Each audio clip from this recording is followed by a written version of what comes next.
Hello, Ben. Hi. Can you present yourself? Of course. Hi, my name's Ben. I am manager of Manta Dive at Gili Trawangan in Indonesia, and also I live here as well. Sounds great. Can you tell us a little bit more about your first experience diving? I started diving 20 years ago, I think, 19, 20 years ago, and I did the classic backpacking trail and ended up in Thailand in Koh Tao and decided to do our open water there. Had a really cool course and lucky enough saw a whale shark on dive 3, I think, or maybe dive 4. And after that I just was hooked on diving. Loved the ocean, loved everything about it, and that really started my diving career. It's wonderful. And so what is diving for you in the moment, actually? I just find it very peaceful. It's an escape as well, especially now when you're actually sort of quite busy and stuff like that.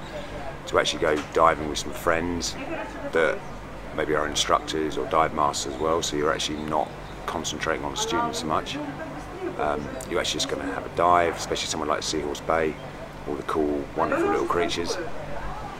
No mobile phones, no emails, no Instagram, no Facebook. No one can call you or ask you a question. So that's a benefit as well. But yeah, it's just great to be down there. And to be honest, you never know what you're going to see. There's always something different. Yeah. Awesome. Would you recommend to anyone to start diving, and why would you do that?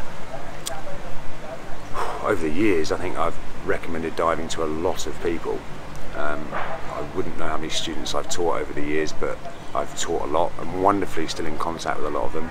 Still get messages. That's the wonderful thing about social media nowadays. Why should people start diving? I just think I suppose it's an amazing, wonderful sport, hobby to do. It takes you around the world travelling.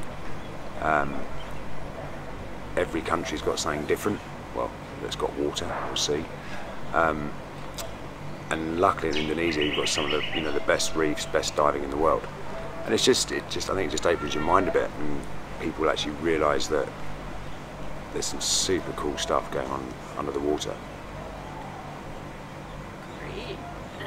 Can you share with us any story that stands out from your diving experience? I've had some amazing dives here in Gili T. I've been lucky enough to dive a lot in this area. I think probably my favourite sort of thing is when teaching people to dive, especially when they do open water, dive 1, 2, 3 and 4. I remember doing open water 2 down at Manta Point, down the bottom of the island, and I think I had 5 or 6 students at the time and a dive master with me, I can't remember. And we dropped down anyway, and there was 10, 12 devil rays swimming around, the baby mantas, smaller sized mantas. So we had them for about 15, 20 minutes, and then I sort of swam away from them. Then we had a couple of white-tip reef sharks, and we had a couple of black-tip reef sharks, everything else, turtles, Nemo, all that sort of thing. And then right at the end, I was swimming this way, and obviously teaching, you spend a lot of time swimming on your back, making sure everyone's all right. And I was on my back, and I turned, and there was a manta right there, and I sort of jumped. Anyway, long story short, turned out that unfortunately the manta had a little bit of fishing wire and a hook caught in his wing. So I had a quick underwater chat with the dive master, just keep the students together, keep an eye on them, etc, etc, and then managed to get the fishing wire and hook out of the manta after a bit of a struggle. So on dive 2 for an open water course, it's a wonderful amount of stuff to see. So we get back to the surface on the boat, everyone's done their skills, everyone's super happy, super smiley. Get back on the boat, and I asked them all what their favourite thing was. And they all turned around and said the best thing we saw was Nemo, the clownfish. I was like, oh wow. And you forget that people's first sort of diving experience, and they've just seen 12 devil rays, 4 or 5 sharks, turtles, and a manta on dive 2, but their favourite thing was Nemo. Nemo is always the brilliant, absolutely brilliant. But I think that's I always say to people like with diving, I think it's the biggest reward is that when I was back home doing business trips and I was in sales and talking to people, and people would sign over a massive check for a piece of equipment or something like that. I still, to this day, if I take friends diving or teach people to dive, I get a bigger thrill from when I bring students to the surface, especially after dive 1, just to see their see their faces, that they've had a wonderful time seeing all these amazing creatures. It's massively rewarding. All right, well, what about what's your favorite place so far to dive? Favorite dive site? Around the islands or anywhere? Well, funnily enough, I'm off to Raja Ampat tomorrow, diving, and have a little bit of a break, have a little bit of a holiday. Yeah, by far that is the most diverse and best place I've dived. I suppose a lot of it's still relatively untouched. There's still a lot of dive sites. I've been lucky enough to go with a very good friend of mine, Bob, who's got the Shakti out there.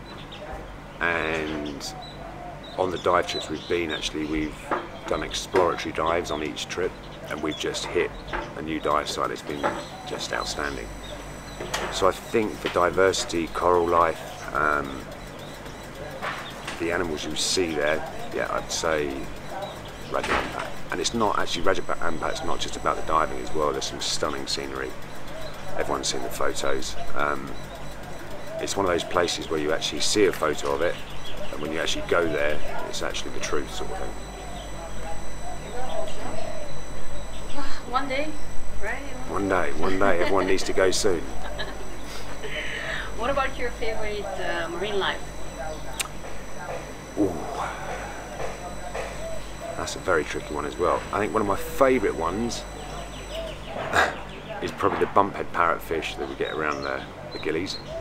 I just find them brilliant. Just their faces, their heads, their one big tooth, like the elephants of the sea when they go around smashing everything up, eating and producing the sand that everyone walks on around the island. It's always a funny thing. You think everyone's walking on the sand and where it comes from. But I think actually over the years, I think probably a lot of people would say this, my favourites have changed. I think when you first start diving, you must see the big stuff. I'd say probably now my favourite stuff is like when we go here, especially something like Seahorse Bay, and you discover or see stuff that you've never seen before, like the coconut octopus. That makes me laugh every time I watch them. The way they walk along the sand or run. But yeah, probably bumpheads are still my favourite. The big ones I've seen, and weirdly here on the gillies, I've seen them in a lot of places. Seen them in Raja Ampat virtually every other dive. Seen them in Malaysia, seen them everywhere else. But here, when you see them in a group of like 30, 40 of them, and every single one of them is ginormous. Definitely have the biggest bumpheads around. Bumpheads. Alright, so probably a lot of the people that will be watching us are planning their first diving vacation. Yep. Any piece of advice you would give to such people? With diving destinations, I think it's just finding the right balance as well. Having someone that's got obviously good diving, but also you can, if you want to have a day off or something, you can go out and have a few beers or a few glasses of wine. You can do a beautiful sunset, things like that. Obviously the world's a lot easier to travel nowadays, and there's hundreds of destinations. The one thing I like about, and I'm not just saying come to Gili T, the one thing I like about these islands is that amongst all the dive shops here, we all have like a very good high standard of teaching.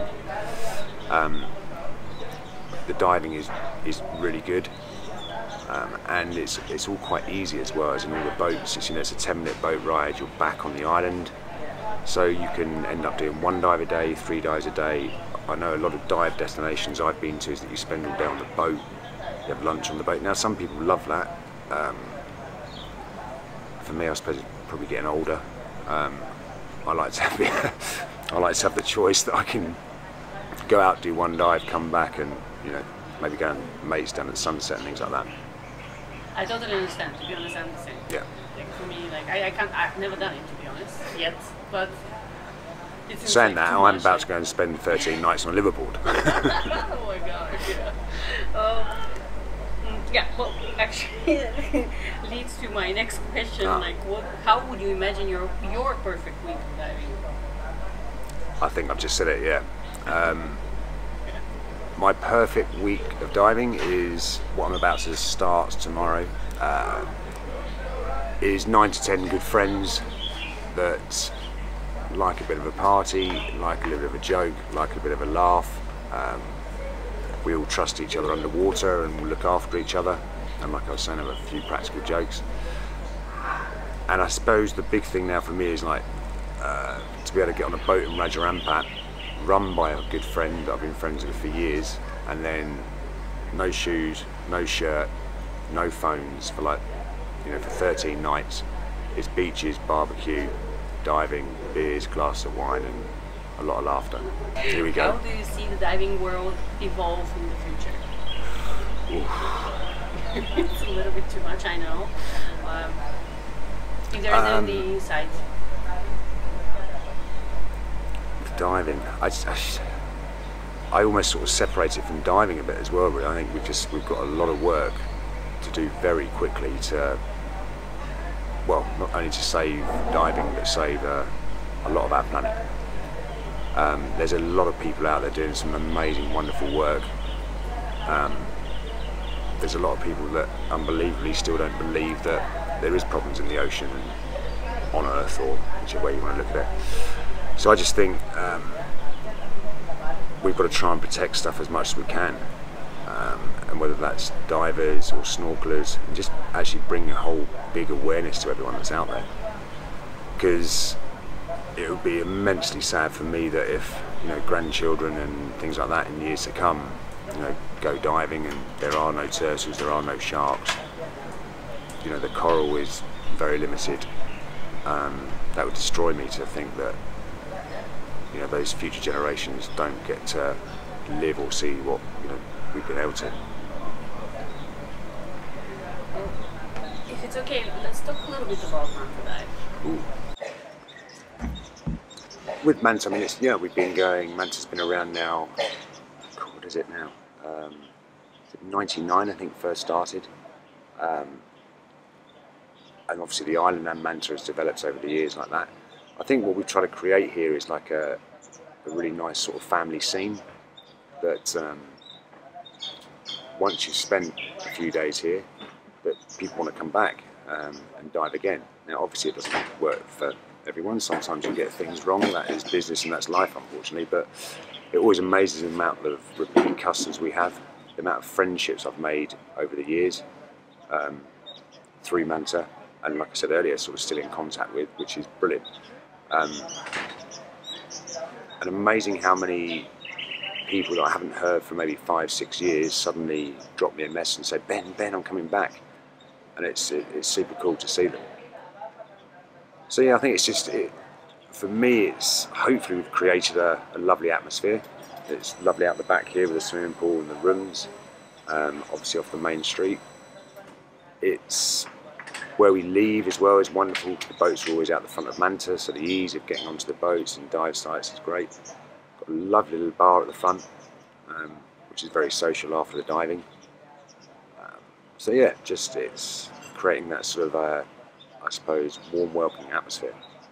How is a normal day going for a manager like you? I just sent a WhatsApp actually to someone, and I said, this is how the day goes really. I said, we used to wear these bands that used to tell you how many steps you used to do a day, and especially when you're building, walking back and forth. I said, is there an app or is there a band that can actually track how many WhatsApp messages I receive and send, and how many phone calls I receive and send each day? And then probably the last bit to add to that would be how many, excuse me, how many questions I get asked and reply to each day.